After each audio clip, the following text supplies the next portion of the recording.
Assalamualaikum.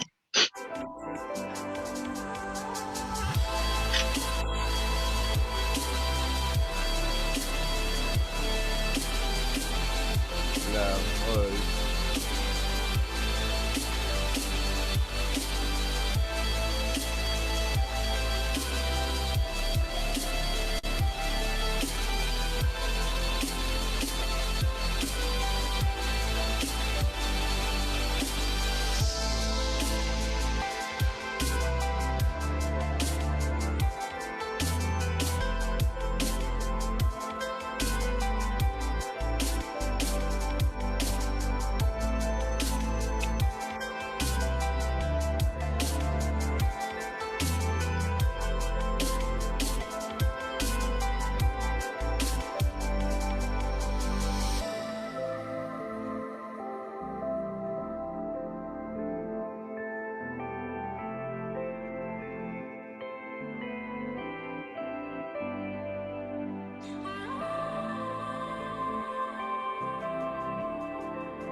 Because first music.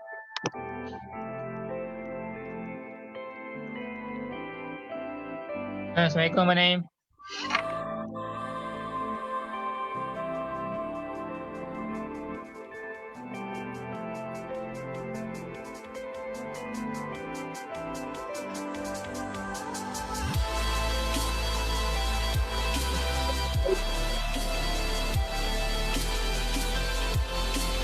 Jangan.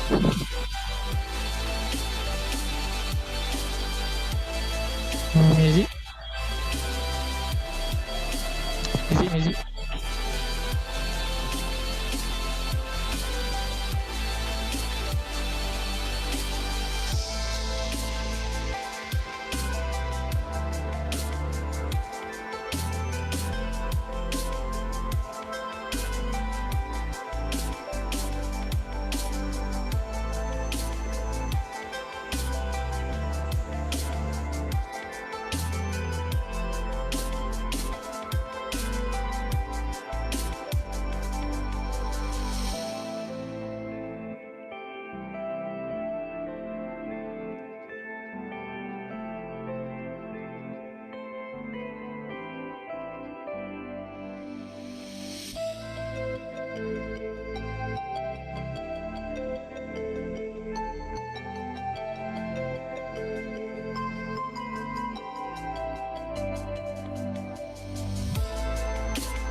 Hello. Hello, my name. Sekejap saya minta apa sekejap. Host. Oh, tak clear. Hello. Hello. Saya dengar.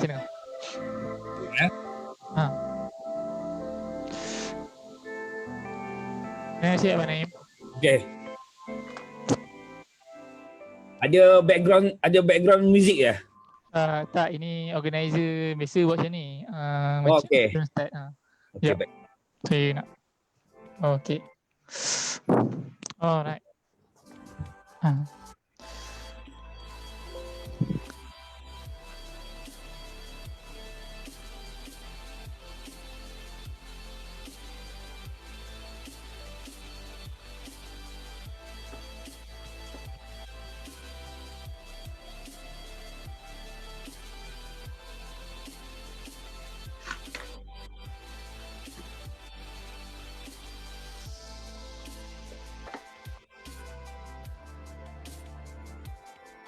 Hello? Clear? No? Clear bang.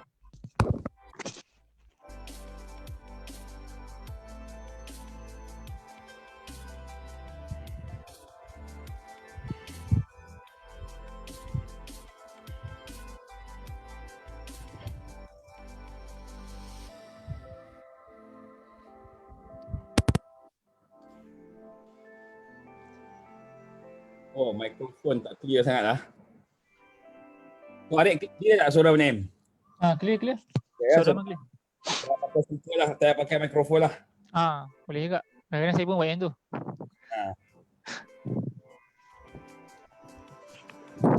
Okay, macam mana format dia? Format dia Abang Naim pernah dengar bibliofilia tak? Okay. Lebih kurang je lah. Macam mana format? Kami tak ingat lah. Oh, dia macam nanti saya share kat abang. Saya kenal abang macam biasa, macam top biasa kan. Tapi kalau masa abang start bentang nanti, abang start dari bagi tahu pasal penulis dulu. Okay. Lepas tu bagi tahu pasal penulis dengan buku, lepas tu abang cerita apa abang nak cerita. Okay. Ceritalah. 1 jam ni formatnya macam mana? Format dia kalau full daripada saya, format dia lebih kurang dalam 10 minit tu macam perkenalan. So dalam lebih kurang dalam 40 minit ke 30 minit 30 minit ke 40 minit tu, 30 minit ke 45 minit pun boleh lah untuk kita masuk bab buku. Lepas tu ada Q&A ke? Ada. So selalu partisipan akan dah ada orangnya ke ataupun memang macam mana? Dah ada yang designated atau siapa-siapa boleh masuk? Siapa-siapa boleh masuk. So kita maknanya general public lah ni ke ataupun memang pelajar UIA je? Public cuma biasalah, sebab kita reach kita macam kat luar pada UIA macam kurang sikit. So macam kebanyakannya budak UIA juga lah. Tapi macam semalam saya tengok ada je yang saya tak kenal. Mungkin alumni pun tak tahulah. Okay. Tak tengok lagi Google Form. Tapi kita anggap public lah, senang. Sebab Abdul nak faham from apa namanya target group lah. Yang biasa lah kalau ada foreign student kita buat dalam English lah. Tapi macam semalam saya tanya kat Zoom ni ada ke foreign student? Tak ada, so proceed lah bahasa Melayu walaupun buku bahasa Inggeris kan. So itu dia lah. Kalau nak campur-campur pun boleh tak? Mix mode kan.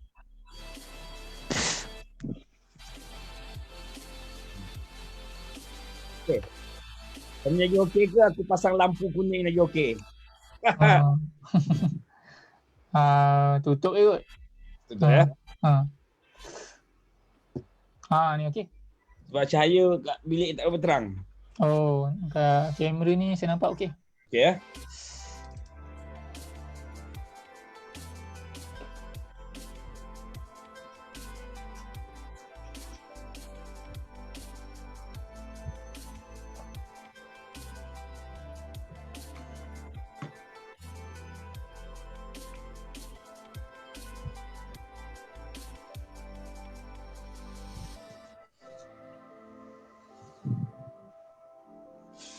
Okay, Rip. Saya kenalkan sekali tu, ada satu sahabat kita, saudara Najib Zainal. Jip, buka speaker, Jip.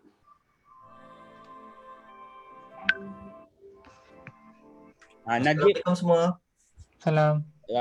Najib dia bertugas di UPM dalam bidang agritech dengan food tech. Juga startup founder untuk beberapa projek. Salah satunya Feed Fresh ni dalam bidang agritech.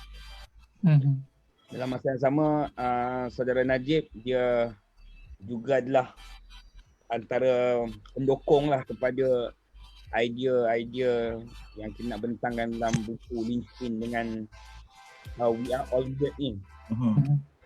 Okay. Jadi kalau nak memerlukan saya alu-alukan saudara Najib kalau nak cuba buatlah soalan-soalan provokasi. Boleh. Dah siap-siap lah. Sebab Abang Naim bagi tahu macam apa dalam waktu terdekat terus join. Buat terus join. Provoke kasih habis bang. Cerita pasal apa ekonomi sekarang. Boleh. Pasal pengangguran sebab sikit. Saya nak bantai semalam cuma tak dapat macam semalam testing first kan. Saya ada sikit cadangan apa sequencing lepas tadi sebut. Elok juga. Nanti mungkin sesi ni Najib mungkin boleh share nanti yang Linchpin Academy punya diagram kuadran, 4 kuadran tu. Saya cari dulu. Nanti boleh bagi dia screenshot. Okay. Start lagi 2 minit bang. Okay, baik. Tapi dah live kan? Rasanya dah live. Saya share tadi. Right, saya mute dulu Okay, good luck. Okay.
Okay, Abang Naim ready bang?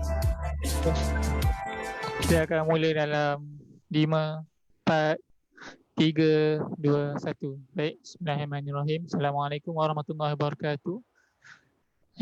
Jadi saya ambil kat sini tak ada yang foreign student tak ada yang daripada bukan dalam Malaysia, semua local student, semua local, semua dalam Malaysia. Termasuk Eva Sejahari ni. Dan saya takutkan foreigner pula. Tak ada Hai. Okey, kita proceed dalam bahasa Melayu je. Jadi selamat datang pada semua participant dalam siri Bibliopreneur yang kedua dalam Carnival Keusahawanan 2020 ataupun Entrepreneurship Carnival atau singkatan dia NK 20. NK 20 anjuran EDC, Entrepreneurship Club Development, EDC, Entrepreneurship Development Center, di bawah UIA dan dengan kerjasama Ministry of Higher Education, Kementerian Pengajian Tinggi. Okey, jadi kita teruskan dengan kepada saya kenalkan sedikit tentang pembentang. Saudara Muhammad, tak ada Muhammad. Saudara Naim Jaafar. Hai Abang Naim. Assalamualaikum. Mister lagi dua. Jadi Abang Naim ni untuk pengetahuan juga merupakan alumni UIA daripada kuliah undang-undang ICOL, Ahmad Ibrahim Kuliah of Law. Tahun berapa nanti Abang Naim bagi tahu lah kot. Saya tak sempat tahu. Okey, dan seperti mana yang tertera dalam poster, beliau merupakan pengasas kepada founder kepada Foresight Academy ataupun yang sebenarnya dia Akademi Masa Depan kan kot. Betul Abang Naim? Betul. Okey. Ataupun kalau korang boleh tengok dekat page FB Foresight Academy sendiri, okey, description dia ialah a 21st Century Innovation Center for Teens and Youth in Small Town and Rural Areas. Okay, so kat situ adalah kita boleh tengok semualah berkenaan Foresight Academy ni dekat page FB dia sendiri. Alright, jadi tanpa melengahkan masa lagi, saya serahkan kepada Abang Naim untuk meneruskan pembentangan. Okay, bismillahirrahmanirrahim. Assalamualaikum warahmatullahi taala wabarakatuh. Saudara Arif, saudara Adib Irfan, barisan tim untuk program dan juga pendukung kepada EDC, Entrepreneurship Development Center UIA, saudara-saudari, sahabat-sahabat yang saya hormati sekalian. Hari ini kita ada 1 jam untuk bincang 2 buku. Bukunya adalah buku Linchpin dan satu lagi buku We Are All Weird. Najib ada buku Linchpin, saya ada yang hard copy We Are All Weird. Okay. Jadi kalau siapa-siapa nak faham atau ni boleh Google juga dalam masa yang sama apa essence dia. Tapi buku ni buku yang berat. Jadi saya nak kena bincang dulu dari segi anekdot saya dulu. Ya, okey, ada nama, ada dah. Okey, nama saya Ahmad Naim Jaafar. Graduan daripada UIA tahun 2003. Tapi 2003 tu sebenarnya sebelum tu lagi dah berada di matrikulasi daripada tahun 1997. Jadi UIA sudah tentu banyak membentuklah citra saya berkaitan dengan banyak perkara. Lepas tu terlibat dalam pelbagai jurusan dan bidang kerjaya. Pernah menjawat jawatan sebagai pensyarah di Universiti Melaya tahun 2004-2005. Selepas itu bertugas sebagai peguam di beberapa firma guaman daripada tahun 2005 sehingga hujung 2010. Terlibat dalam pelbagai bentuk assignment atau transaksi yang berkaitan dengan corporate. Tahun 2011 saya menubuhkan firma guaman saya sendiri sambil membangunkan pelbagai bentuk kerja sama dan juga inisiatif yang berkaitan dengan pendidikan. Saya telah menulis beberapa buah buku yang merangkumi pelbagai tajuk lah, daripada kepimpinan berkarisma, pembangunan bakat, inovasi dan sebagainya. Pada tahun 2011, saya menubuhkan Foresight. Foresight ni kita ada banyak cabang lah, antaranya Foresight Academy, Foresight Venture, Foresight Learning, Education dan sebagainya, berdasarkan subjek matter ataupun keperluan yang khusus. Jadi pertama kali saya nak mengucapkanlah jutaan tahniah kepada penganjur. Bila saya tengok senarai pembicara, speaker, saya nampak ini ni satu himpunan kerja yang besar. So kita tengok daripada pendiri startup, pengusaha, content creator, marketer dan sebagainya. Jadi saya fikir ini satu usaha yang baik untuk sekurang-kurang dia kita isi masa yang terluang sekarang ni dalam COVID dan banyak orang tak boleh bekerja ataupun berinteraksi secara face to face. Okay, first of all, I would like to I think let me address this officially or formally in English language. If there is a requirement or need to be elaborated in Malay language, I think I would like to elaborate accordingly. First of all, we are going to discuss about two books, Linchpin, as well as We Are All Weird. But the author is the same guy by the name Seth Godin. Why Seth Godin is so important? Is a so phenomenal and important author, and why do I choose these two books and the author to become the book to be reviewed for this session? First of all, Linchpin was somewhat published in 2010. Okay, and We Are All Weird was actually published a bit later. Okay, let me introduce a bit about Seth Godin. Seth Godin is I would say, he is the philosopher, thinker, the rebel in chief of the digital economy. Okay, that means if anyone who are very much involved into digital economy, digital marketing, all sort of things related to internet, I think Seth Godin has become the household name. Surely everyone should know Seth Godin. Okay, Seth Godin by all measure has been entrepreneur himself. He used to be working with Yahoo for a while and started doing all kind of experiments, startup. Most of them failed. And that's why the key point that actually I got directly a lesson from Seth Godin as a person. First, it is okay to fail. Failure is an attitude. So we need to fail more before we succeed. Okay, I think in the audience we have got Saudara Najib, Firdaus Khairi, whom these people know me very well. Okay, spend about years, and surely they can confirm that I fail more than I succeed. So failure may represent about 80% of my doings. Only success may represent quite a negligible percentage of my experiment. So that's the first lesson I got from Seth Godin. Of course, Seth Godin have actually authored numbers of books, and majority of those books are bestsellers. But why I do choose Linchpin as well as We Are All Weird, because this, in my opinion, is the book that should be read by everyone who would like to actually shift from the old economy to new economy. Okay, that's the keyword. From old economy to the new economy.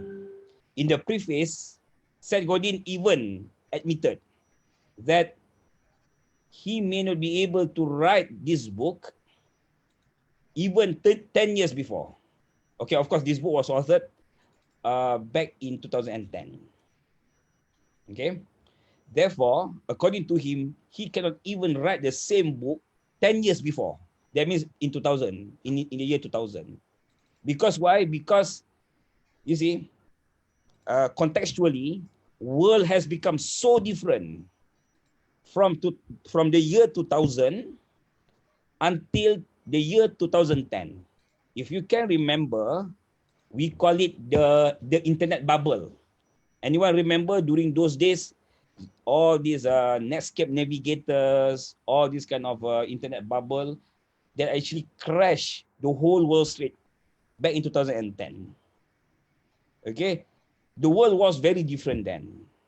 So that's why, according to Seth Godin, he could only write this book in 2010. Why 2010? Because this book is kind of a snapshot of what had happened in the US, in the States, as well as in the Western Europe. Because 2 years earlier, there was a financial crisis. If anyone could remember, there was a financial crisis hit America and Western Europe in 2008. We call it subprime mortgage crisis. They actually hit almost entirely financial system of the free market economy. And even Malaysia, I still remember, has considerable impact to our local economy.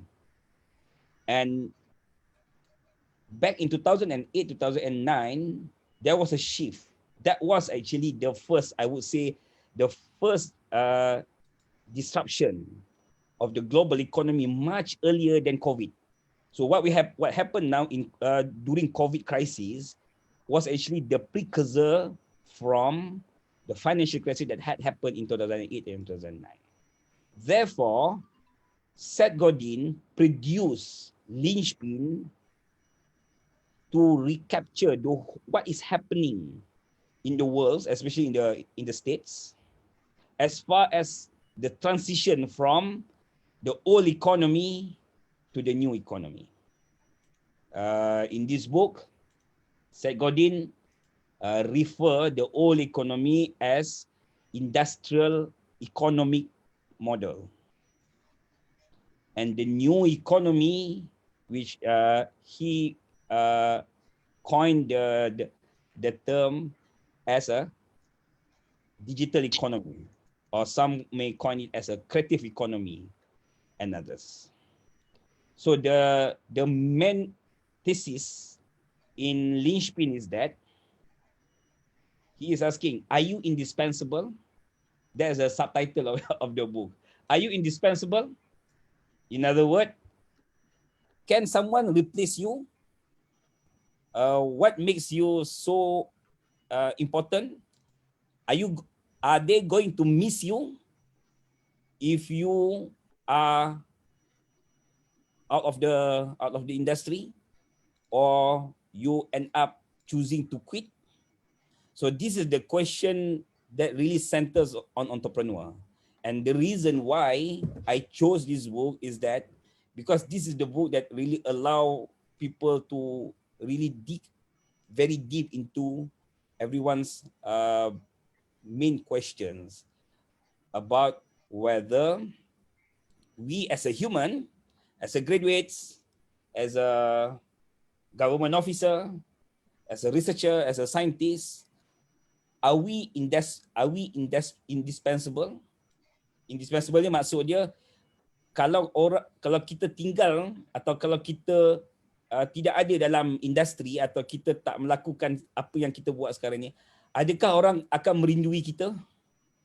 Adakah kita ni penting sangat, atau kita ni sekadar satu bahagian je daripada sistem yang membolehkan orang lain mungkin boleh tukar je, plug and play je, ambil kita, buang, bagi ke orang lain.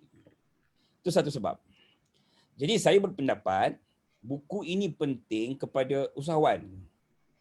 Tapi sebelum tu mungkin saya nak juga highlight juga bila bincang tentang keusahawanan dari segi dalam konteks sekarang, saya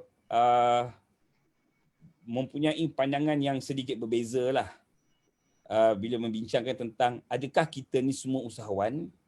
Kalau berdasarkan tulisan Muhammad Yunus, Muhammad Yunus is the founder of Grameen Bank Bangladesh, the Nobel laureate for his innovation in social finance and microcredit. According to him, that every one of us is entrepreneur. Atuk-atuk kita dulu entrepreneur. Kalau saya ingat dulu arwah atuk saya di Sungai Besar, di Parit 4 Sungai Besar, sawah kiri kanan, tanah, rumah, tepi tu ada kolam ikan. Jadi kan bila ikan besar daripada sawah kan dia akan alihkan sungai itu, alur air itu. Jadi ikan tu membesar kat situ. Kadang-kadang kita dapat ikan haruan sampai sebesar peha pun ada. Sebab apa? Sebab dah lama simpan situ. Jadi itulah kita punya food bank, food security.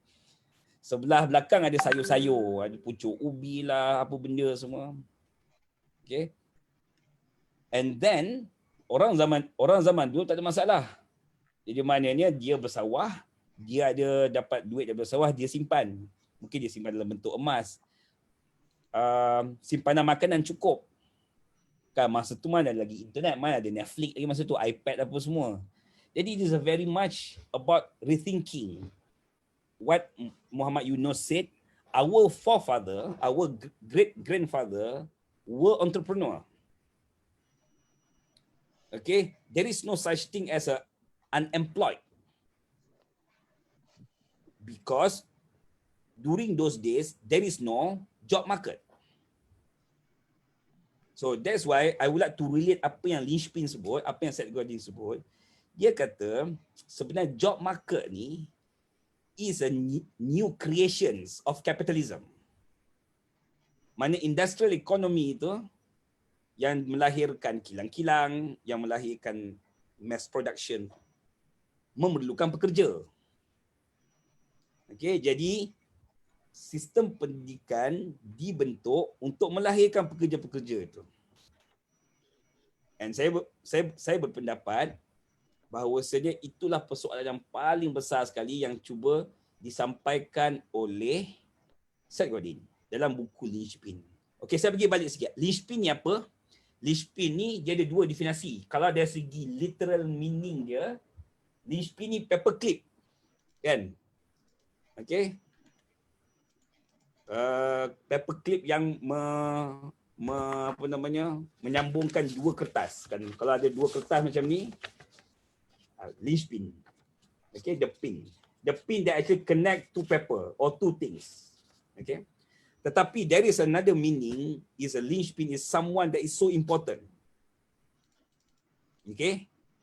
In organization, in community. Okay. Therefore, when we refer linchpin is that how to make ourselves important, valuable to our society. That is why when we talk about entrepreneurship as a whole, I strongly believe first, macam saya sebut tadi, macam Muhammad Yunus sebut, everyone of us is entrepreneur.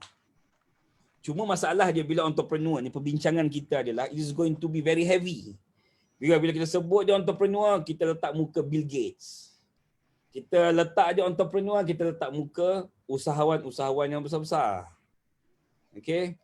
Macam Tony Fernandez, Bill Gates, Steve Jobs, Roy Kroc, McDonald, Howard Schultz, Starbucks. Jadi menyebabkan menjadi usahawan ni is something yang macam tak boleh dicapai oleh budak kampung, oleh anak-anak muda yang mungkin kata aku siapa. Apatah lagi kalau kita selalu associate keusahawanan ni dengan perkara-perkara yang lain. Sebagai contoh, datang daripada universiti yang canggih-canggih. Oh, Harvard graduate, kebarangkalian untuk menjadi usahawan yang berjaya lebih tinggi kalau kita masuk dekat universiti-universiti tertentu. Jadi menyebabkan entry point untuk menjadi usahawan ni akan menjadi rumit. Itu satu yang pertama. Yang kedua pula tak boleh salahkan juga sebab perkataan entrepreneurship ni pun datang daripada perkataan French yang sangat luas dia punya definisi dia. It is actually a loaded term. Bila kita sebut loaded term ni, entrepreneur ni kita boleh definisikan seorang tu usahawan dalam pelbagai bentuk pun. Jadi menyebabkan kita ada masalah untuk kita nak tengok entrepreneur ni sifatnya macam mana. Nanti di hujung, tadi saya ada bagi kat saudara Adib satu PowerPoint yang saya akan minta saudara Arif share nanti di hujung nanti bagaimana kita nak memberi plan of action daripada apa yang dibincangkan oleh Seth Godin dalam buku Linchpin ini. Okay, first of all, Linchpin dia cakap apa yang dia tanya kepada pembaca. Iaitu dia tanya kita ni genius tak? Are you genius? Dan bila kita sebut perkataan genius ni, kita akan selalu kata, oh, I'm not genius. Because kita selalu associate genius ni dengan benda-benda yang hebat-hebat.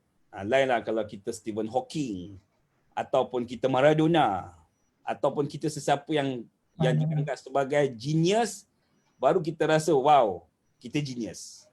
Sedangkan pada pendapat Seth Godin dalam Linchpin, setiap orang genius di satu perkara. Tetapi perkara tu tak semualah orang akan genius dalam masa sentiasa jadi genius. Jadi yang dia cuba cabar pembaca di peringkat awal adalah mendefinisikan dahulu genius. Genius tu apa? Kan? Jadi kalau saya boleh syarahkan ya, daripada pembacaan saya hampir dah 10 tahun lah saya dah baca dan memang saya bermazhab kepada Seth Godin ni dalam ekonomi, saya boleh kata macam ni. Semua kita genius. Cuma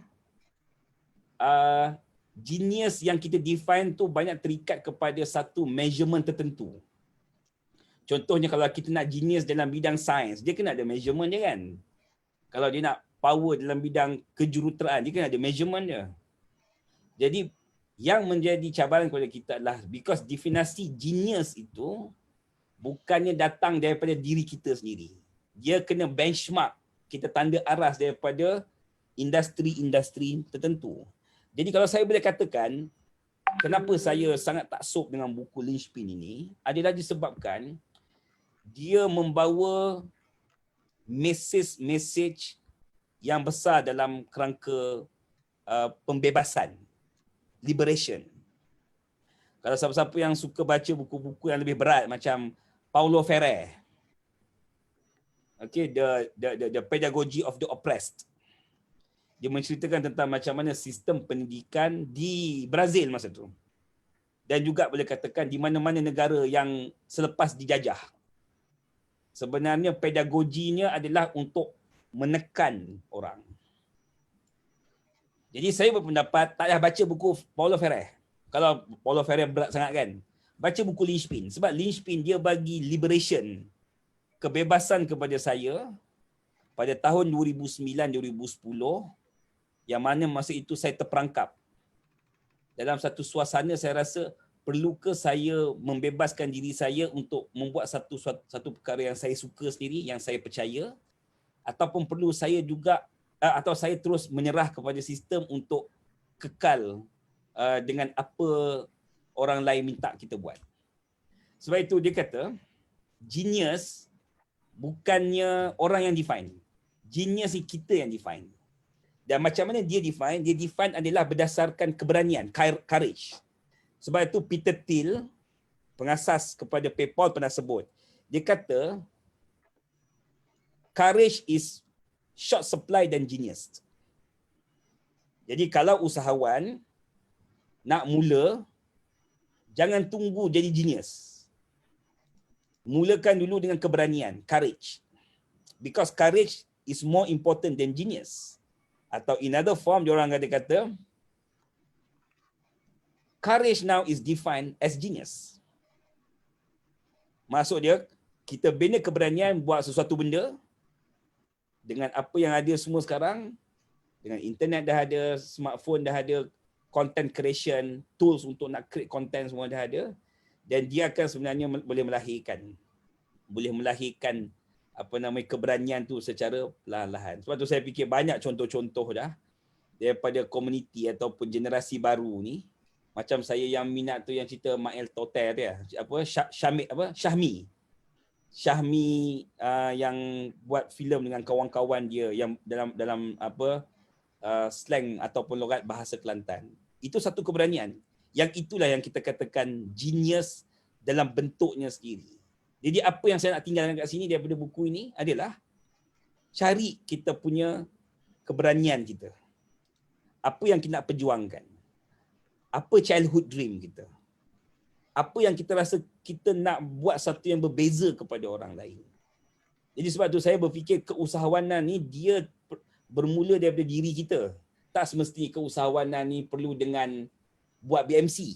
Zaman-zaman dulu ada tahun 2013, 2014 orang mabuk dengan buat BMC. So apa-apa bisnes dia pergi BMC.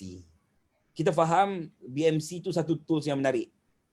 Sebab dia memudahkan susunan. Tapi akhirnya saya stuck. Bila kita bincang tentang satu kuadran dalam satu petak dekat dalam BMC yang nama dia value proposition.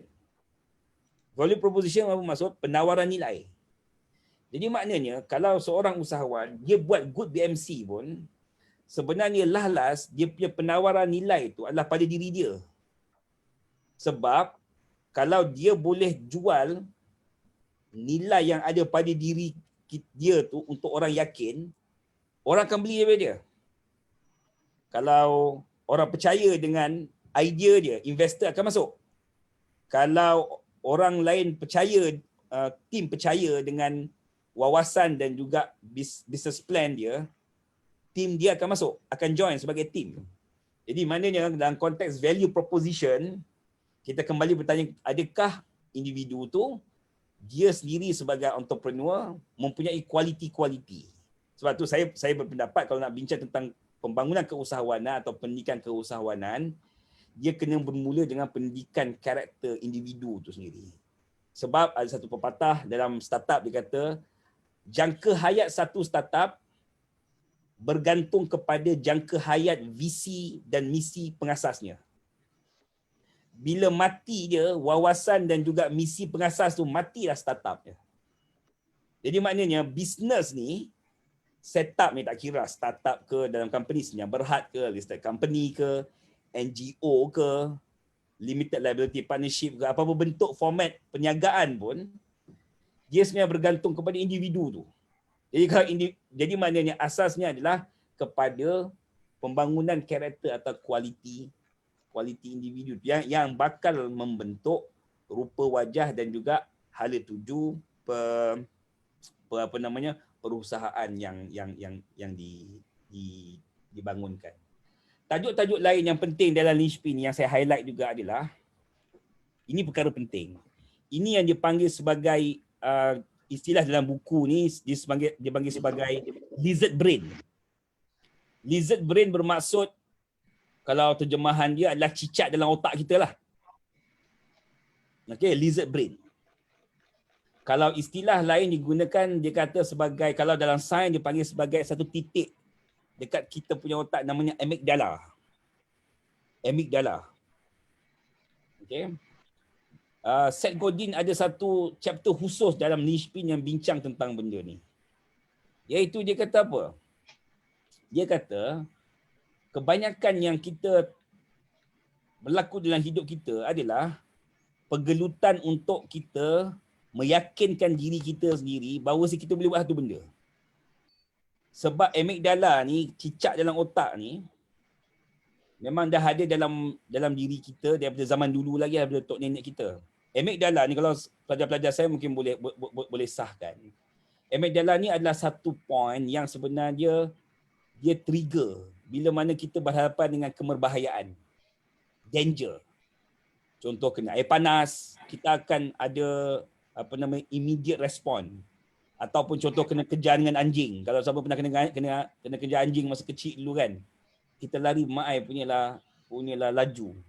Sebab apa? Sebab kita tahu ada kemerbahayaan ataupun contohnya gayat kan di tempat yang tinggi. Sebab kita tahu ada kemerbahayaan yang mungkin menimpa kita. Tetapi lizard brain ini, masalah dia adalah dia tak boleh membezakan antara kemerbahayaan maksudnya physical danger. Physical danger that may harm people. Yalah, kalau pegang kerek boleh panas, boleh melecur tangan. Kalau kena kejar dengan anjing, kena gigit dengan anjing. Dan sebagainya. Tetapi amygdala dia tak boleh membezakan antara danger dengan fear. Jadi Seth Godin dia membezakan dalam buku ini tentang lizard brain. Dia kata lizard brain ni kita tak boleh bunuh dalam otak kita. Ya, macam orang takut bercakap kan?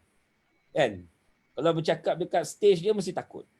In fact, saya ada kajian, ramai orang sebenarnya yang takut bercakap dekat Google ataupun Zoom meeting macam ni. Dia risau orang tengok dia macam mana, dia tengok orang tengok background rumah dia macam mana dan sebagainya. Jadi mana ketakutan tu, fear. Mana fear ni dia lain dengan danger. Fear ni is something that actually happen in your brain.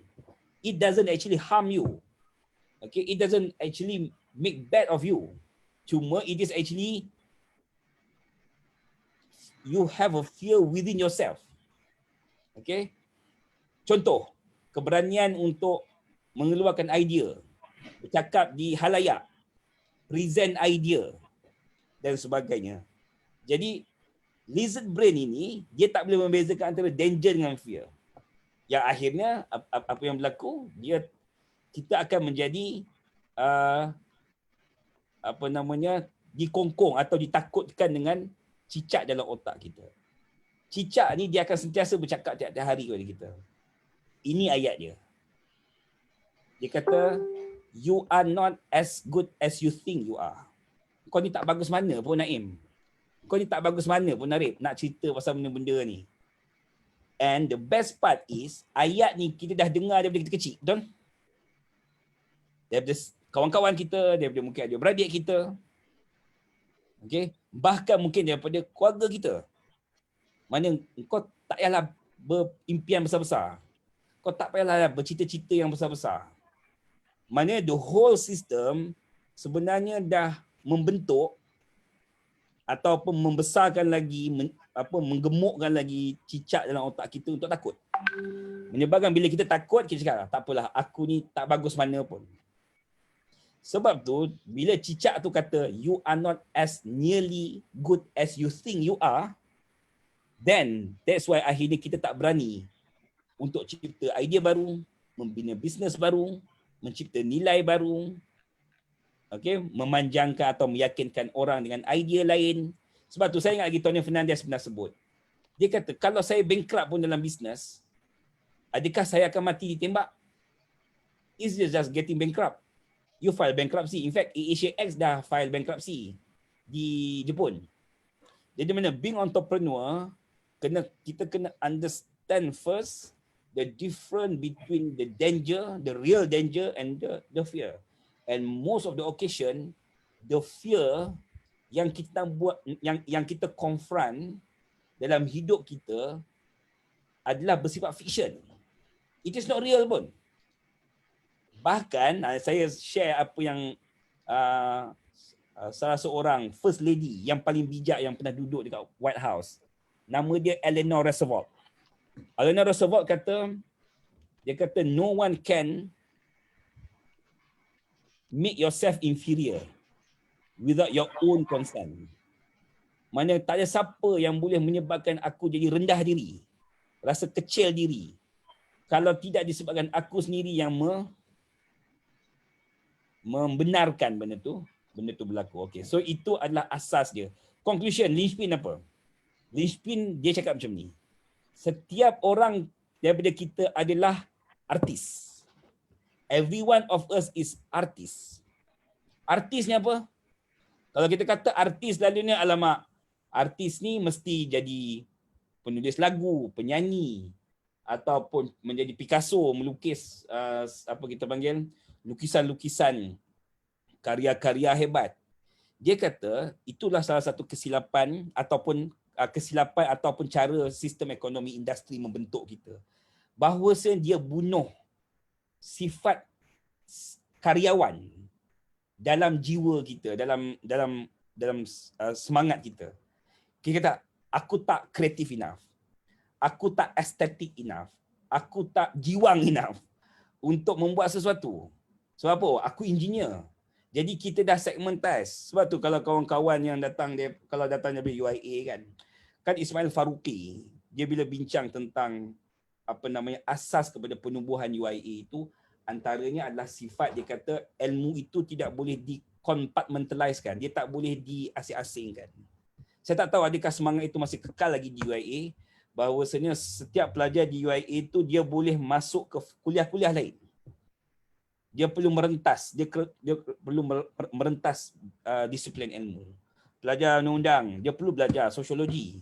Sebab pelajar undang-undang yang memaham sosiologi, dia boleh grasp the idea tentang usul fiqh atau jurisprudence lebih tuntas. Contoh, pelajar kejuruteraan, dia perlu belajar tentang teori-teori ataupun aplikasi komunikasi. Jadi konsep cross pollinations of ideas dan juga knowledge ni adalah at the heartbeat of UIA.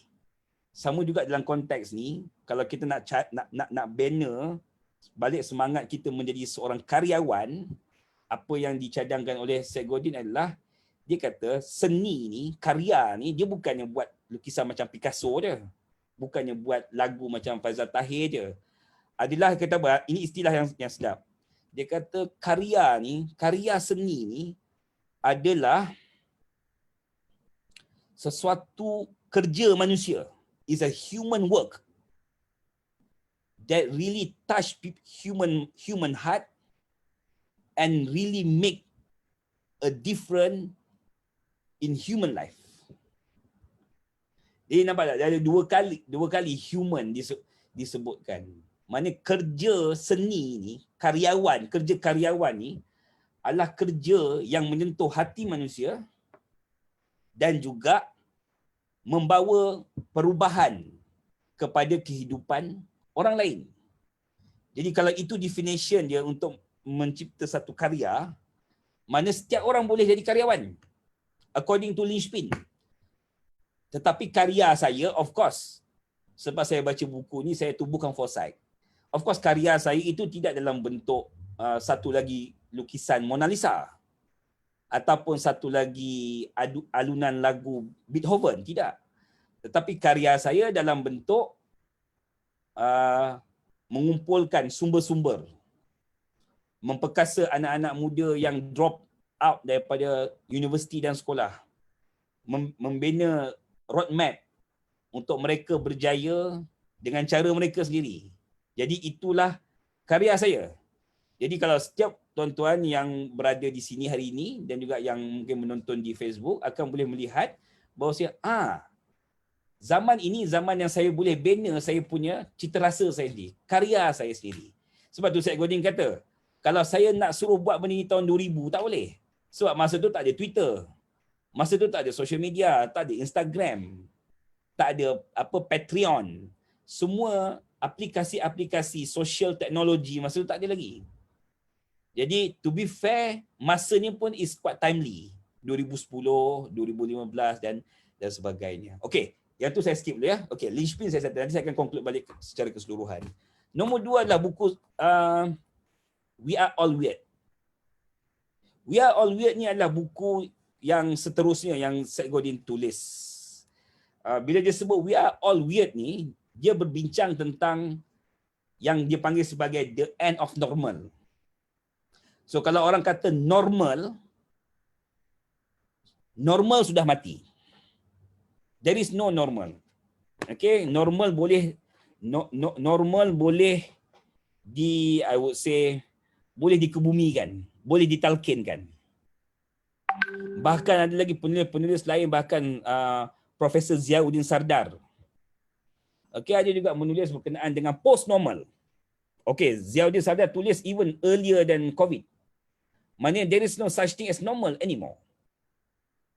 Kalau kita tengok standard deviation, kalau dalam satu masyarakat kan, yang kita punya bell curve. Bell curve tu maknanya yang kumpulan kecil yang awal tu adalah kumpulan innovator. Kumpulan orang-orang innovator, change maker, thinker, scientist, entrepreneur. Yang daripada bell curve yang bawah tu, sikit je, sekitar mungkin 3% ke 5%. Standard kalau mana-mana negara maju sekitar 3 ke 5%. Kumpulan-kumpulan innovator, change maker, entrepreneur. Yang kumpulan kecil. Jadi bila dia naik sikit, 13%. Yang kita panggil kumpulan early adopter. Early adopter ni dia adalah kumpulan yang dia taklah berani sangat nak fikir benda-benda pelik-pelik, tapi dia sanggup untuk membantu, menterjemahkan idea-idea daripada kumpulan yang pertama tadi. Tetapi lepas tu bila dia dah naik ke atas tu, dia adalah kumpulan yang besar. Yang kita panggil sebagai kumpulan majority. Kumpulan majority dibahagikan kepada berapa? Kepada dua. Pertama, kumpulan yang dipanggil sebagai kumpulan early majority. Dan satu lagi kumpulan big majority. Jadi, kita selama ni, kita percaya kalau kita nak buat sesuatu, kita kena appeal kepada majority. Tetapi pada pendapat Seth Godin dalam buku We Are All Weird, sekarang ini bell curve tu sudah melepeh. Sudah flatten. Jadi maknanya kalau kita nak buat satu benda sekarang sebagai usahawan, kita jangan mulakan dengan idea aku nak buat benda jadi besar. Sebab bila kita cek usahawan ni satu bentuk greed, kita rasa kita nak benda tu jadi besar. Yalah, sebab kita equate, kita samakan bila satu produk aku, contoh produk minyak cat kapak aku ni, kalau ramai yang nak beli, mesti aku lebih untung, betul? Jadi kalau majority pakai minyak cat kapak, bermaksud aku akan jadi kaya sebab minyak cat kapak aku akan dibeli oleh big majority. Tetapi ekonomi zaman sekarang, yang kita sebut ekonomi digital, ekonomi yang berteraskan personal branding ataupun social influence, dia tak begitu. Maknanya kalau kita nak memulakan sesuatu perkara, baik bisnes atau apa-apa perubahan atau apa-apa inisiatif dalam masyarakat, Seth Godin dalam buku We Are All Weird mencadangkan bahawa jangan risau. Kalau engkau jenis orang pelik, bagus. Sebab ramai engkau akan jumpa orang pelik lain. So maknanya tak payah jadi normal. Sebab tu kalau kita tengok dia punya kita panggil dia punya cover buku yang saudara Arif tunjukkan tu pun, mamat tu dah lah dengan Viking punya muka punya garang, lepas tu dia pakai topi apa benda dah tahu. Ini adalah kumpulan-kumpulan komuniti pelik. Komuniti yang zaman dahulu tak mungkin mereka mungkin boleh berjumpa antara satu sama lain. Antara satu komuniti yang Seth Godin memang highlight sendiri dalam TED Talk dia adalah komuniti badut yang membuat persembahan untuk hari jadi dan juga kemahiran membuat belon-belon craft tu di seluruh dunia. Kalau saya katakan ini ada kursus dekat PSMB ataupun dekat Sijil Kemahiran Malaysia, kursus menjadi badut dengan kemahiran craft untuk buat belon, mungkin orang akan gelak. Tetapi komuniti ini adalah komuniti yang sangat besar. Tetapi mereka tak pernah kita tahu. Dan saya yakin tuan-tuan juga di social media sebenarnya terlibat dengan beberapa komuniti yang sebegitu. Contoh saudara Najib sebut tentang komuniti e-sport. Bahkan komuniti saya kena declare komuniti saya. Sekarang ni komuniti saya adalah komuniti camper yang camping tepi-tepi sungai. That represent an economy by itself. sebab nak repair kereta, nak buat roof rack, itu ada kontraktor dia. Lepas tu grup-grup yang buat untuk kemah, yang pula buat untuk inverter antara solar dengan bateri, yang kumpulan-kumpulan yang buat untuk kambing perap yang akan dibeli oleh geng-geng camper ni untuk buat camping.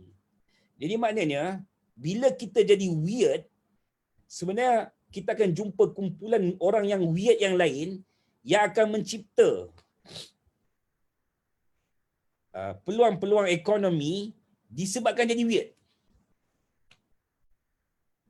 Jadi itulah sebenarnya prinsip asas daripada ataupun tesis asas daripada perbincangan buku We Are All Weird. Okay? Jadi saya berpendapat dua buku ini boleh dibaca. Boleh baca, lepas tu dia ada dia punya audiobook dia, dan dia banyak podcast yang Seth Godin tulis.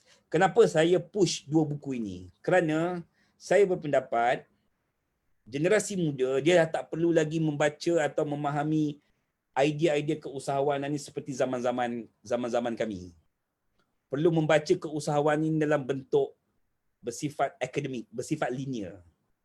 It is more on the flavor of your generation.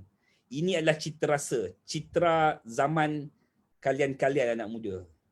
Jadi bila kita tengok kebangkitan generasi-generasi muda yang mandiri, yang membentuk generasi dia disebabkan mereka ada semangat untuk eksperimen, mencipta peluang sendiri. Dan saya fikir ini adalah sebenarnya buku yang begitu cocok kepada anak-anak muda untuk dijadikan inspirasi. Okey, saya berhenti kat sini dulu. Okey, I think it's just nice pukul 10.47, mungkin lewat sikit. Jadi sekarang ni mungkin saya nak take up any question lah. Kalau mungkin saudara Arif boleh bantu saya untuk tengok mana-mana area soalan-soalan daripada chat ataupun di Facebook yang mungkin saya perlu address. Saya persilakan. Okey, terima kasih kepada Abang Naim. Jadi dia bagi saya perkongsian yang menarik lah pasal buku. Dia bukan satu buku, dia dua buku. Jadi saya pun yang present ni pun dia tukar-tukar, kejap ke sini kan, sebab nak dengar. Tapi kita kena faham dia datang daripada penulis yang sama. Okey, jadi dia membincangkan pun isu yang berkait rapat lah. Macam irama lagu. Okey, jadi saya tengok chat, setakat ni yang saya nampak soalan-soalan dia baiklah. Yang first kali tadi yang paling latest saya nampak dekat chat ada satu soalan. Sekejap. Okey, daripada Abdul Muhaimin. Dia tanya, so e-sports dah sampai tahap late majority atau masih early majority? Okey. Yang itu saya dari segi data saya tak boleh nak jawab. Saya tak boleh, mungkin Najib atau kawan-kawan lain mungkin boleh bagi apa nama dia? Bagi pandangan. Tapi pada pandangan saya adalah begini. Kalau satu benda baru tu dia tak akan menggunakan laras logik yang biasa diakui atau diiktiraf oleh logik ekonomi lama. Saya ambil contoh. Kalau dulu dalam financial system kita tahu semua benda dalam bentuk manual. Saya ingat lagi masa Maybank to You cuba diasaskan pada awal tahun 2000. Orang pelik macam mana nak buat transaksi bank melalui Maybank to You. Okey. Sekarang Maybank to You pun dah jadi dinosaur kiranya untuk generasi baru. Sekarang ada model baru pula dalam bentuk digital economy, fintech dan sebagainya. Jadi bila bertanya tentang dari segi majoriti ke tidak kepada e-sport, saya rasa dia akan secara keseluruhan e-sport dia dah membentuk cita rasa ataupun semangat zaman generasi ini. Cuma persoalan sekarang ni adalah moving forward, adakah e-sport akan boleh sustain?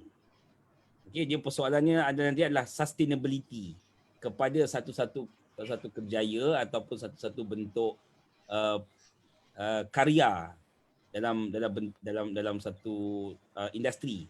Satu lagi kita nak boleh measure juga adalah adakah ruang untuk co-creation. Maksudnya bila budak buat satu benda tu, dia masuk game tu. Kita kena tanya diri kita, adakah kita consumer ataupun kita co-creator? Kalau kita sekadar main game, kita dapat duit ataupun kita dapat keseronokan dan sebagainya, dalam masa yang sama tidak ada ruang for co-creation. Jadi dalam masa yang akan datang mungkin kita akan cepat berpindah kepada perkara-perkara lain. Wallahualam. Okay. Seterusnya soalan lain. Okay, terima kasih kepada Abang Naim atas jawapan. Jadi sebenarnya bergantung pada, kalau macam saya baca Abang Najib cakap, apa dia kat? Maaf, tak biasa sangat dengan Zoom. Okay, Abang Najib cakap depends on region juga sebenarnya. So yang saya faham, betul ya kalau Abang Najib saya cakap, dia tengok jugalah tempat. Kalau macam tempat yang memang kemudahan fasiliti e-sport tu okey lah. Tapi kalau dekat rural area takkanlah nak buat e-sport juga kan. Kita buat sport biasa je lah. Cuma menggunakan sistem pemakahan yang elektronik, tu boleh lah kot. Tapi kita teknologi lain tempat, lain, bagi saya nampak teknologi ni lain negara, lain dia punya pendekatan. Kalau macam saya bidang computer science, KXCT. Kalau kat Malaysia ni bagi saya masih kurang lagi lah. Orang masih pandang pada tampuk lama. Orang masih memandang bidang kejuruteraan. Bidang saya pun dia sebagai kejuruteraan juga. Tapi orang masih lagi pandang medik, doktor, orang pandang lagi accounting. Okay, padahal sekarang ni, kalau sekarang ni dari sudut kerjaya, semua profession tu semua dah sekarang ni underpaid. So, sebab job market dia dah makin rendah, sebab job demand dia dah rendah. Sebab orang dah makin ramai. Jadi sekarang ni berlaku evolusi baru IR 4.0. Sebenarnya IR 3.0 bidang saya ni, tapi IR 4.0 tu lagi dimantapkan lagi lah. Jadi kalau dekat luar negara bidang saya ni, memang orang cari, orang kata, oh ambil computer science, high paying jobs orang computer science, gaji besar, orang cakap yang tu. Tapi kalau kat Malaysia ni, oh ambil IT, computer science, repair komputer macam tu lah orang cakap. Jadi dia macam seolah-olah nak mengatakan yang masih orang tak faham, orang ingat masih kalau cakap macam tu seolah macam nak cakap yang automotive engineer kerja dia repair kereta, kerja mekanik pula.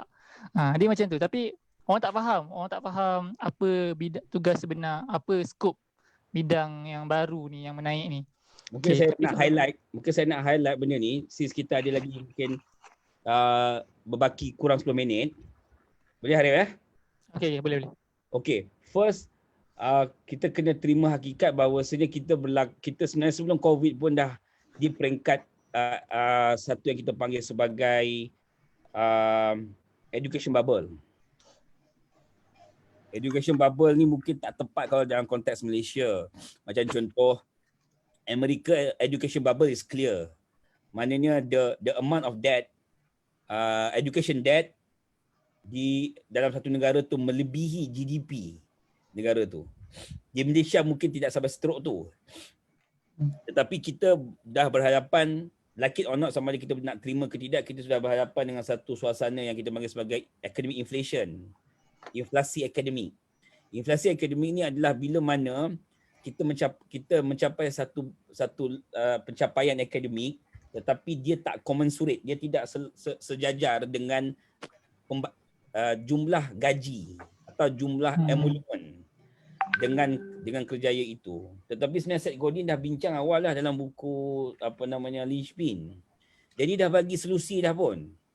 Jadi itu yang mungkin saya nak highlightkan 3 perkara. Yang dipanggil, dia kata the hierarchy of value atau the hierarchy of value in job ataupun in employment. First dia kata value based on present. Dia kata present based job. Mana kau datang je pejabat, kau dibayar. Kau nak main Facebook ke, kau nak membawang ke, kan? Kau nak betul-betul buat kerja ke, we don't care. And this has always been the situation dalam sistem kita. Maknanya datang, log in, okay, of course lah adalah KPI dan sebagainya. Kan? Tetapi secara asasnya, we have to attend physically.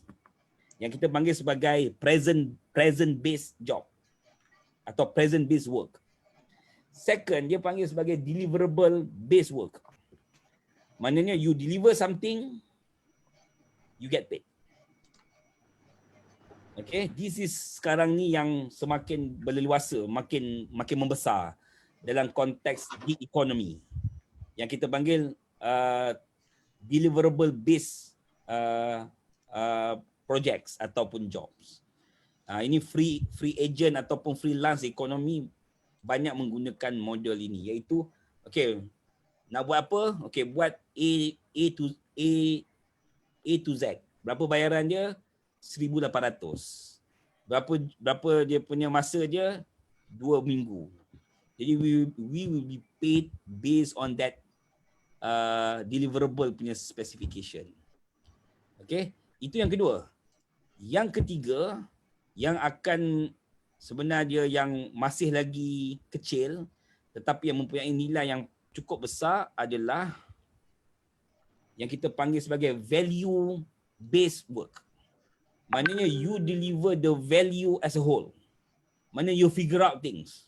Selalunya orang yang datang macam ni adalah selalunya kumpulan-kumpulan yang dia ada semua benda. Dia ada talent, dia ada dia punya craft, dia ada dia punya solution. Jadi bila dia bagi kepada orang tu apa yang dia bawa dia punya pemikiran dia bawa idea dia, dia bawa team dia bawa craft dia bawa teknologi dia sekali. Dan dia packagekan benda tu as a value. Bukannya deliverable. Boleh kena bezakan ya, value is something that is higher. Macam contoh dia, macam mana kumpulan-kumpulan tertentu, designer sebagai contoh, boleh menukarkan satu bandar yang tengah suram menjadi bandar yang begitu ceria dan ramai pelancong. Dia datang bukan sekadar dia buat bangunan, bukan dia cat bangunan, tapi dia design the whole ecosystem of the city. Dan dia dibayar dengan jumlah yang luar biasa sebab mereka bukan sekadar datang, mereka bukan sekadar deliver. Kalau ikut panggil kontraktor je, cat bangunan atau panggil arkitek je, buat bangunan. Tetapi kenapa ada satu grup designer ni yang boleh redesign satu bandar? Dan mereka dibayar dengan sangat tinggi nilai dia. Kerana apa? Value, istilahnya value balik. Value proposition ni adalah dia bukan sekadar deliver, tetapi dia create value, a new value kepada klien dia. Dan kita panggil high ticket client atau consultant begini sebenarnya yang ramai orang missing out. Of course benda ni boleh katakan macam Pareto punya prinsip jugalah. Bukannya it's not for everyone. Tetapi saya berpendapat setiap orang ada ruang untuk berkembang ke arah itu. Sebab tu last saya mungkin nak share PowerPoint slide ini. Yang saya berpendapat inilah kerangka awal yang saya dan tim di Lynchpin Academy cuba lihat bagaimana sebenarnya setiap orang boleh masuk ke dalam pasaran ekonomi dengan membawa nilai-nilai yang kita boleh mulakan di peringkat-peringkat tertentu. Saya pecahkan independent work ya, sebab Lynchpin ni dia Seth Godin ni dia punya asas tesis dia adalah setiap orang boleh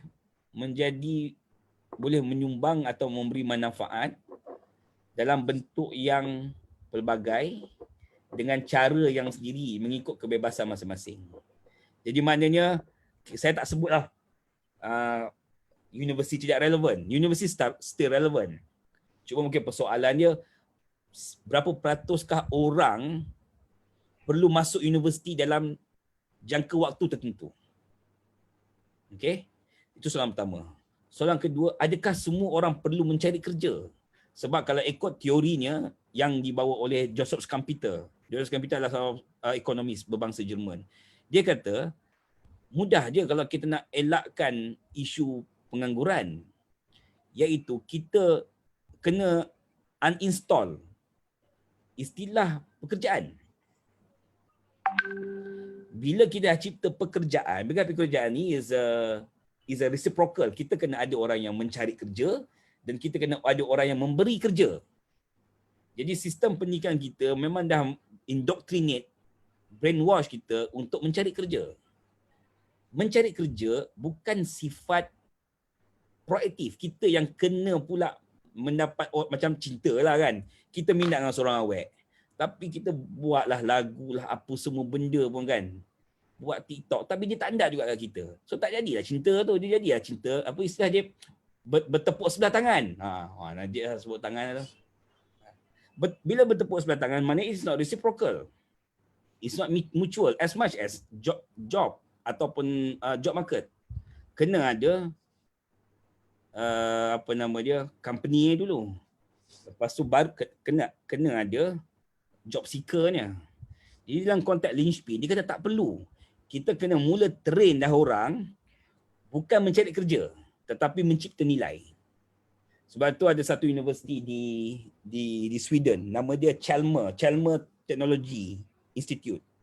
Dia ubah the whole pedagogy universiti tersebut, college universiti tersebut berdasarkan kerangka nilai, dia panggil penciptaan nilai. Penciptaan nilai mana kita kena tanya diri kita.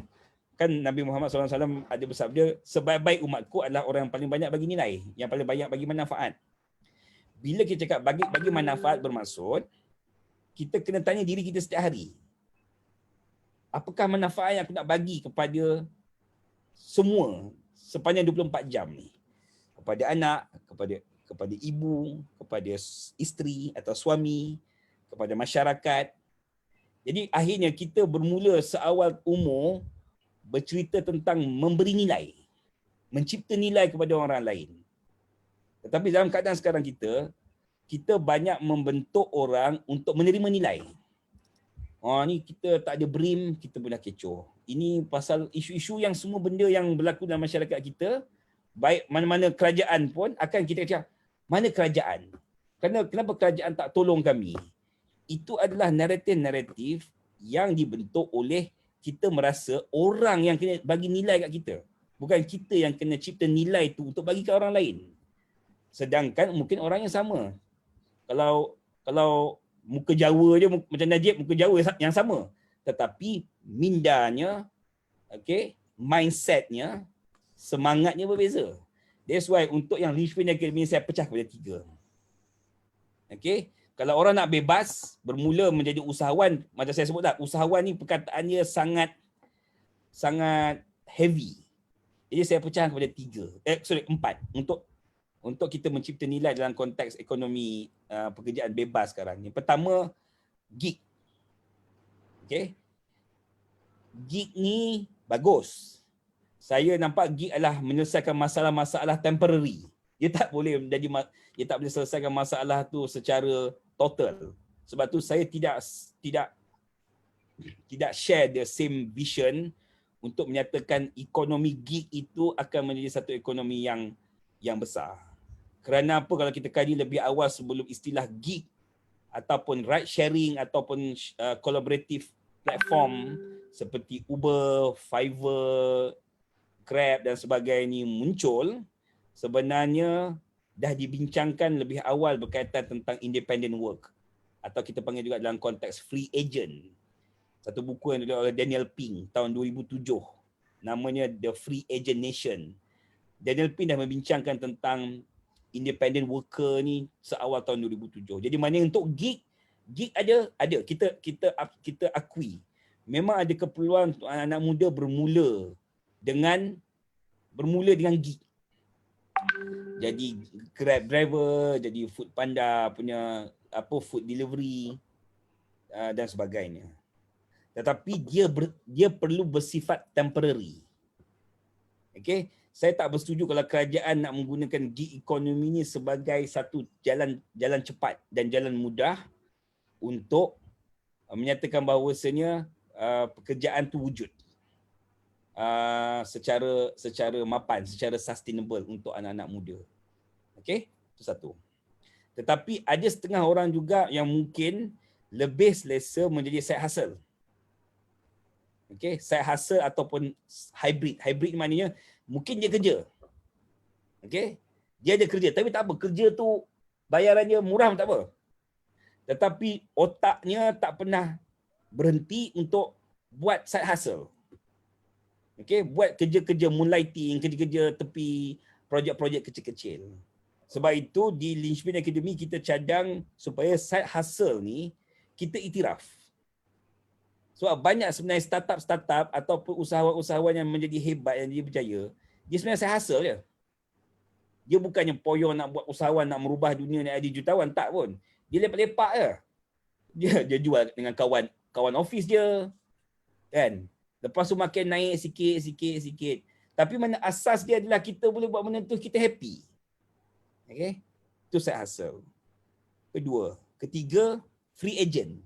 Okay, free agent ni dia mungkin memang ada love and hate affair antara free agent punya group dengan gig. Sebab saya pernah sembang dengan geng-geng freelancer tau. Yang jadi ghostwriter, yang buat executive summary, yang buat paperwork, yang buat research dan sebagainya, yang mereka ni taklah popular, tapi mereka dibayar mungkin satu artikel $200 dan dia earning decent living dengan income yang dapat sebagai freelancer. Jadi pada mereka, kalau betul nak jadi freelancer, kena belajar macam mana rule of the game freelancer. Sebab beza gig dengan freelance ataupun agent, free agent adalah gig economy dia tak membina relationship. Dia touch and go. Kan? Lepas kita gunakan servis Grab driver, susah kita nak ada constant relationship ataupun trust kepada antara satu sama lain. Tetapi kalau kita jadi free agent, yang kita bina adalah long term relationship, repo, portfolio. Okay? Yang akhirnya kita akan dikenali dalam kumpulan yang saya sebut adalah kumpulan tribe, kumpulan weird people yang memang tahu benda tu je. Dan dia doing well economically. Dan mungkin sifat mereka juga sebagai tribe, mereka memang tak nak open benda ni. Dan selalunya sifat mereka ni adalah kumpulan-kumpulan kecil yang mereka tak mau kecoh-kecoh. Sama juga dengan geng-geng kontraktor. Okay? Consultant. Apa beza tiga-tiga ni free agent dengan gig? Satu lagi adalah mereka ni adalah kumpulan yang berfikir. They are thinkers. They are problem solvers and they are innovators. Jadi maknanya kalau anak muda belia ataupun bakal graduan, dia nak masuk, dia boleh masuk mana-mana. Kita tak boleh halang kalau dia nak masuk dengan gig. Tetapi saya cakap you need to really explore the other option as well. The last one, solopreneur, solo ataupun micropreneur. Ini adalah salah satu perkataan saja yang saya gunakan istilah preneur di sini. Iaitu mereka ni represent startup founder. Okay? Micro startup. Others ni mungkin datang daripada kumpulan free agent yang dia rasa aku nak buat my own agency lah.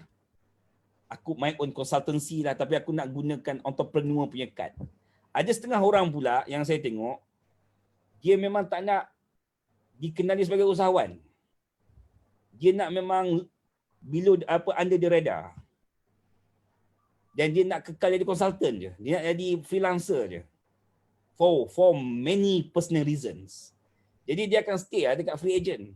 Tapi ada setengah yang dia rasa, I want to grow. I want to be seen. I want to have certain levels of a social approval of what I'm doing. Therefore, I create my own establishment. I create my own startup.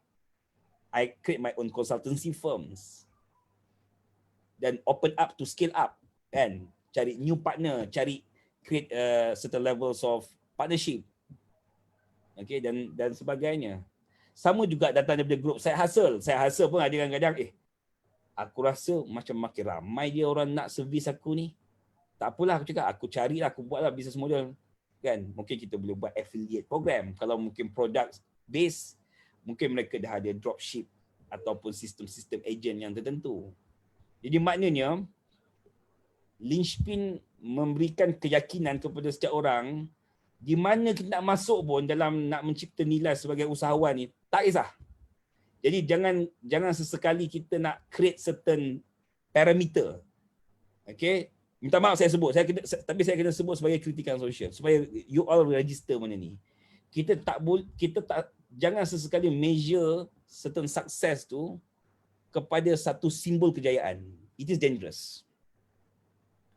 Okay, kalau usahawannya berjaya, kalau keretanya begini, ini simbol kejayaan. Kalau orangnya begini, rumahnya begini, ini simbol kejayaan.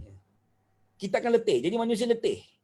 Lala kalau kau dah masuk umur 40, 50 lagi letih. Kau nak play with all this simbol kejayaan. Sebab tu saya ingat apa yang, saya tak tahulah betul ke Einstein yang sebut. Dia kata don't strive to become man of success, but strive to become men of value. Saya rasa saya ambil masa 20 tahun nak faham apa yang dicuba disampaikan oleh Einstein daripada kata-kata tu. Tapi akhirnya saya rasa saya baru faham. Dia macam ni tau. Biar kita kekal sampai akhir hayat kita menjadi man of value. Mana orang akan ukur kita, nilai kita, iktiraf kita dengan manfaat yang kita bagi. Sebab manfaat ni benda dia tak ada nilai surut. Kalau kita gunakan man of success, kita measure diri, kita strive jadi man of success. Success ni for whatever reason, manusia dah ada dia punya parameter dia. Keretanya, rumah dia, pakaian dia, hotel yang mana, dinner di mana. Jadi manusia akan terus sentiasa terikat dengan ukuran-ukuran tu. Jadi bila kita memilih mengikut neraca man of value, kita akan kekal kepada kita punya true north, iaitu aku nak buat bisnes ni, aku nak buat sesuatu dalam hidup untuk nak bagi manfaatkan orang lain. Dan mungkin sebahagian daripada manfaat itu boleh menjadi bentuk manfaat ekonomi. Maksudnya tak semua manfaat yang kita nak bagi kat orang tu perlu diduitkan, perlu dimonetizekan. Okay? Sebab tu kadang-kadang saya pening kepala juga dengan kawan-kawan yang dia nak tengok semua dalam bentuk monetization. Sebab kalau kita tengok dalam konteks kapitalism pun sendiri pun, perbincangan sekarang ini, kita dah mula pergi beyond money. Contoh, intellectual capital, modal intellectual. Social capital, berapa ramai orang sekarang ni di Instagram yang menjual, yang terlibat, yang boleh buat duit di Instagram. Mereka bermula bukannya sebagai seorang yang nak buat duit. Mereka sekadar nak berkongsi sahaja. Tetapi sebab nilai manfaat yang disampaikan itu cukup memberi makna dan juga penyelesaian kepada orang lain, jadi akhirnya dia menjadi satu perusahaan pula untuk orang tu. Walaupun mereka mungkin bermula hanya sekadar untuk berkongsi saja. Okey, saya berhenti di sini dulu. Berhenti Pak. Okey, saya nak beri laluan dekat Abang Najib juga kalau ada penambahan. Okey. Semua jelas ya? Sebelum tu bang, ada satu soalan saya nampak tadi daripada komen juga. Tapi sebabkan masa kita sikit je dan dah nak habis, kalau ikutkan dah habis. Jadi saya tujukan soalan ni dan jawapannya harapnya pendek lah. Simple lah. Kalau ada seorang yang tanya daripada Shalihin Michael Jackson. Okay. Saya ada satu soalan. Bagaimana nak menghadapi perubahan diri jika terdapat tentangan dari masyarakat? Okay. Simple dan crisp. Saya nak jawab.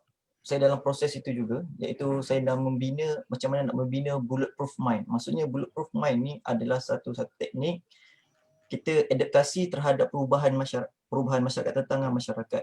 Dia ada cara-cara teknik, iaitu saya akan jelaskan lagi kepada Salim Michael, insyaAllah nanti hubungi saya dekat dalam Linchpin Academy punya Facebook. Kat situ join, kita boleh pelbagai teknik daripada segi personal dan macam mana nak menghadapi tentangan-tentangan daripada masyarakat, iaitu pergeseran idea. Saya buat teknik bulletproof mind ni adalah macam mana kita nak menghadapi perbezaan persediaan diri tu. Contohnya macam mana kita nak kontrol emosi kita, macam mana kita nak recharge energi kita dan kita nak counter balik apakah reaksi daripada mereka. Contohnya ini adalah teknik yang boleh di-quantify, boleh diukur dan juga boleh di-expand. So maksudnya kita senang cakap ayat dia adalah pick your own fight. Pilih cara battle awak sendiri. Kalau kita nak battle semua orang tak perlu. kan. So pening kepala. So kena kentalkan hati. Kita hanya react kepada orang yang tertentu saja. Maksudnya kita nak kalau kita bisnes kepada customer kita. Kita tak nak react kepada haters. Tapi nak react kepada orang-orang politik yang tak apa tak perlu. Sebab kita react apa yang kita boleh kontrol, apa dalam game kita. So saya sarankan semua join Linchpin Academy sebab ni memang gerakan saya bersama Abang Naim dan tim untuk kita sama-sama membina anak-anak muda yang lebih power, lebih bulletproof kepada ekonomi, kepada sosial masyarakat kita, kepada masalah sosial kita. Okey, saya nak cakap soalan kat sini adalah apakah precaution dalam membaca Linchpin? Kalau baca buku ni memang ada precaution. Saya cakap kat sini terus terang, kalau siapa yang semangat baca, saya takut ramai-ramai drop out nanti. Saya takut ramai-ramai drop out. Saya baca dia pun cakap, sebaik saya dah habis belajar baru saya baca. Sebabnya, dalam buku ni melahirkan semangat untuk jadi rebel. Memang betul, perlu ada. Tetapi saya sarankan iaitu apabila baca buku Linchpin, sesiapa yang masih dalam bidang pembelajaran, teruskan pembelajaran anda, create your craft, create your unfair advantage dulu. And after that, saya sarankan seterusnya baca buku ni. How Google Works. Dia adalah consequence daripada Linchpin, baca buku ni pula. Dalam ni menerangkan tentang smart kreatif. Macam mana nak menjadi orang smart kreatif. Linchpin, macam mana nak membina orang yang penting, ini membina smart kreatif pula. Okay? Kalau siapa dalam bidang akademik pula, baca buku ni pula. So good. Saya akan bagi link sebab semua ada dekat Be Bad Wolf. Semua ada. RM10, RM12, So semua mampu milik insya-Allah. Kalau tak pun cari di PDF lah. Okey. Okay. Itu saja. Terima kasih. Join Linchpin Academy ya. Kita sembang kat sana, semua kat sana. Alright. Okey, insya-Allah. Okey, jadi sampai situ lah. Kita dah 16 minit di depan, melebihi masa. Minta maaf kepada kalau yang tunggu nak habis kan. Tapi saya ucapkan terima kasih kepada Abang Naim Jaafar. Okay, penerangan yang sungguh bagi saya bukan senang lah orang nak dengar benda ni. Okay, melainkan kalau dia betul-betul membaca semua buku bisnes, itulah. Dan juga kepada Abang Najib sebagai penyokong dan terima kasih kepada semua partisipan yang turut hadir, yang hadir dalam Zoom kan, yang support. Dan saya bukan berpuas hati lah. Macam bagi saya inilah bagus lah kalau tengok chat ni panjang. Kalau mana semalam adalah sikit-sikit, tapi kalau chat ni dia tadi ni sebab ini tujuan Bibliopreneur ni sebenarnya. Kita bukan sekadar macam talk tau. Kita nak bincang. Buku tu kita nak bincang, kita nak kritik kan. Orang yang tulis buku tu dia bukan maksum pun. Jadi mungkin kalau kita tak setuju kita boleh cakap. Kalau pembentang pun tak setuju boleh cakap. Okey, kalau setujulah. Okey. Jadi kat situ bagi saya untuk hari ni, sesi kali ni agak sangat menepati objektif matlamat Bibliopreneur sendiri. Jadi terima kasih kepada semua dan minta maaf saya daripada pihak organizer, minta maaf andai sebarang kesilapan, ada masalah sikit. Kalau semalam ada masalah teknikal sikit, 40 minit dia keluar Zoom. Hari ni okey, alhamdulillah. Jadi terima kasih kepada organizer juga yang menentukan dan kepada yang menggerak. Jadi saya terangkan sekali lagi apakah Bibliopreneur ini sebenarnya. Jadi kalau event kita pada hari ini, Bibliopreneur siri kedua ialah salah satu event daripada Entrepreneurship Carnival Kesawanan 2020 di bawah Entrepreneurship Development Center UIA, EDCIUM, dengan kerjasama Ministry of Higher Education, Kementerian Pengajian Tinggi. Dan di bawah EDC, kalau bagi siapa yang mungkin tak tahu lagi, terdapat pelbagai kelab-kelab dan society lain seperti Youth Business League, Entrepreneurship Carnival, Entrepreneurship Club, Agrosis, Agriculture Siswa, Kosiswa, Koperasi Siswa dan lain-lain lah. Boleh search kot. Boleh layari website kami di encar.my, encar.my, dan boleh tengok. Boleh, kalau belum register dulu. Okay, boleh tengok semua info ada kat situ. Semua incoming talk, semua schedule semua ada. Exhibition pun, kelab-kelab yang saya sebut tadi, saya pun semua ada kat situ. Saya nak sebut pun tak ingat semua. Taklah banyak pun, saya yang malah nak ingat sebenarnya. Okey, jadi terima kasih sekali lagi dan maaf atas andai kekurangan. Jadi saya andai pada anda-anda lah. Okey. Sampai sini saja perbincangan kita pada hari ini. Terima kasih. Assalamualaikum. Naqulu qawli hadza. Assalamualaikum warahmatullahi wabarakatuh. Assalamualaikum warahmatullahi.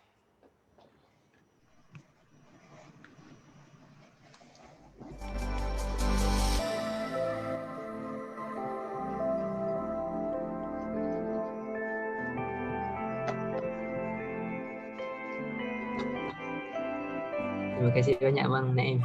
Okey, terima kasih semua. Okey. Terima kasih.